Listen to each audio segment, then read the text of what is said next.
Hello বন্ধুরা, আমি আজকে আপনাদের জন্য নিয়ে আসছি সন্দেশের রেসিপি। অবশ্যই দেখতে থাকুন। আসসালামু আলাইকুম, সাদিয়া রান্নাঘরে আপনাকে স্বাগতম। আমি আজকে সন্দেশ বানায় দেখাবো। তার জন্য আমি এখানে ঘি নিয়েছি 3 চামচ। তারপরে ময়দা দেব, ময়দাটা ভেজে নেব। আমি এটা ময়দা আর গুঁড়ো দুধ দিয়ে তৈরি করে দেখাবো। আমি এখানে 1 কাপ ময়দা দিয়েছি। ময়দাটা ঘি দিয়ে একটু লাল লাল করে ভেজে নেব। ঘিটা দিলে বেশি ভালো হয়। আপনারা তেল দিয়েও চাইলে তেল দিয়েও করতে পারেন, কিন্তু ঘি দিলে স্বাদটা ভালো আসে। এই জন্য আমি ঘি দিয়ে দিলাম। ময়দাটা ভাজা হয়ে গেছে। এই পর্যায়ে আমি গ্যাসটা বন্ধ করে দিব। ময়দাটা ভাজা হয়ে গেছে, গ্যাসটা বন্ধ করে নেব অবশ্যই, নাহলে পরে যে দুধটা দিব তখন দলা পেকে যেতে পারে। এই জন্য আমি গ্যাসটা বন্ধ করে দিয়ে সব উপকরণ একসাথে মিশিয়ে নেব। 2 কাপ গুঁড়ো দুধ দিয়ে দিলাম। প্রথমে 1 কাপ দিয়েছি, এখন 1 কাপ দিলাম। দিয়ে এটা মিক্স করতে হবে ভালোভাবে। একটু বেশি করেই তৈরি করব, কারণ এটা খুব ভালো হয় খেতে। এই জন্য মিক্স দিয়ে দেব 1 কাপ চিনি। দিয়ে একটু লাড়াচাড়া করে নিব। নিয়ে আমি এখানে লিকুইড দুধ নিয়েছি স্টিলের মগ দিয়ে, একদম ভরা ভরা, অল্প একটু খালি আর কি। এটা পুরোটাই দিয়ে দেব, কারণ এখানে দুধটা যেহেতু বেশি, গুঁড়ো দুধ আর ময়দা আছে, এটা পুরোটাই লাগবে। ভালোভাবে মিক্স করে নিয়ে তারপরে আমি গ্যাসটা ধরাই দেবো, নাহলে দলা দলা হয়ে যাবে। আপনারা এই কাজটাই করবেন, গরম ভিতরে দিতে যাবেন না, নাহলে দলা পেকে যাবে। ভালোভাবে মিক্স করে নিয়েছি। এই পর্যায়ে আমি গ্যাসটা ধরাই দিয়েছি। এটা একদম ঘন হওয়া পর্যন্ত এটা অনবরত লাগতে থাকবো, জমে আসবে একদম, তখন নামাবো। অনবরত লাগবে, নাহলে লেগে যাবে।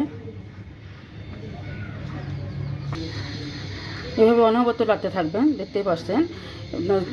ভালোভাবে লাগলে দলাটাও দলা দলা হবে না, এটাও ভালো হবে, ভিতর নিচেতে লেগে যাবে না। এভাবে লাগতে থাকবেন। চুলের আঁচটা মিডিয়াম টু হাই, মিডিয়ামে রেখেছি আমি। অনবরত লাগতেছে, আমি দেখতে পাচ্ছেন ঘন হয়ে আসতেছে। এটা আরও ঘন হবে। এভাবে লাগতেই থাকবো।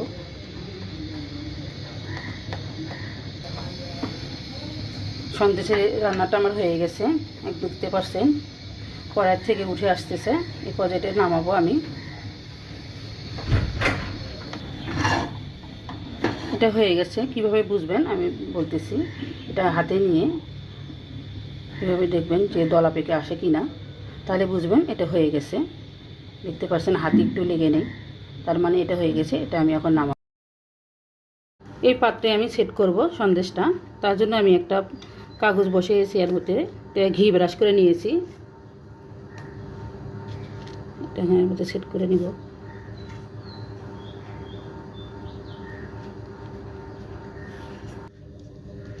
এই পাত্রে আমি ঢেলে দিয়েছি। এটা এখন চেপে চেপে এটা এখানে ভালোভাবে বসিয়ে নিব।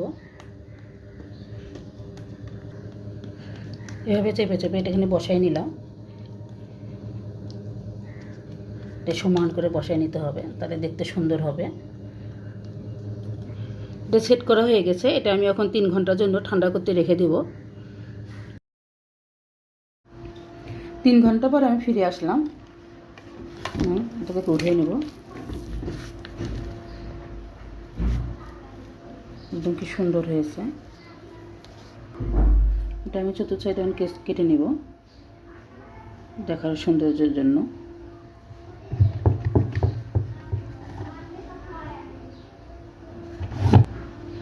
এটা আমি স্কোয়ার শেপে কেটে নেব।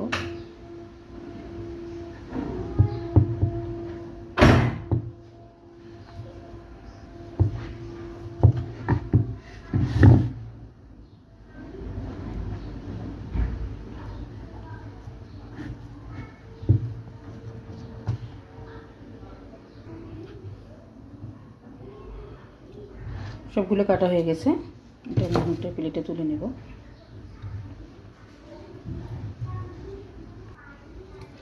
আমার এই সন্দেশের রেসিপি আপনাদের কাছে যদি ভালো লাগে, অবশ্যই লাইক, শেয়ার, কমেন্ট করবেন এবং সাবস্ক্রাইব করে দেবেন। বেশি বেশি শেয়ার করে দিবেন। আমার চ্যানেল যদি আপনারা কেউ নতুন হয়ে থাকেন, অবশ্যই চ্যানেলটি সাবস্ক্রাইব করে দেবেন। সবাইকে ধন্যবাদ জানিয়ে আজ এখানে শেষ করছি। আল্লাহ হাফেজ।